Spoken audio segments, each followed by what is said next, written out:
माझं नाव दादा साहेब, लोहार समाजाचा कार्यकर्ता म्हणून आज आम्हाला समाज बांधवांनी सांगितलं की मैत होऊन 1 महिना झालं. काय पण विषय काय? विषय म्हणजे पाण्यामध्ये औषध टाकून औषध देण्यात पळून केलं. जे आरोपी आहेत ते आरोपी सांगून सुद्धा जे आरोपी आहेत ते गावातून आता सध्या फरार आहेत. आम्ही कुणाचं नाव घेण्याची काहीच गरज नाही, पोलीस प्रशासनाला सुद्धा माहीत आहे.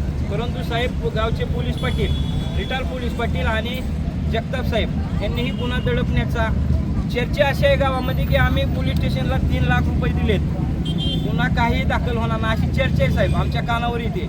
आणि चर्चा अशी का नसेल ही सुद्धा आपल्याला या ठिकाणी कळतं की 1 महिन्यापासून कुठलाही गुन्हा दाखल होत नाही. आज मोर्चा काढल्यावर गुन्हा दाखल होतो, ही किती लाजिरवाणी गोष्ट आहे. आज पोलीस प्रशासनाला इथं आम्ही जेव्हा वेटीस धरलं तेव्हा पोलीस प्रशासनाला जाग आली. आमच्या सर्व महिला, लहान मुलं आज या मोर्चामध्ये सहभागी झाली. तरी आम्ही आमचे मेन प्रमुख कार्यकर्ते बोलवलेले आहेत. आज जर आम्हाला न्याय नाही मिळाला तर आम्ही जिल्ह्याच्या ठिकाणी किंवा मंत्रालयावर सुद्धा मोर्चा काढण्याची आम्ही तयारीमध्ये आहे की आमच्या समाजाला न्याय मिळावा, एवढीच आमची अपेक्षा आहे.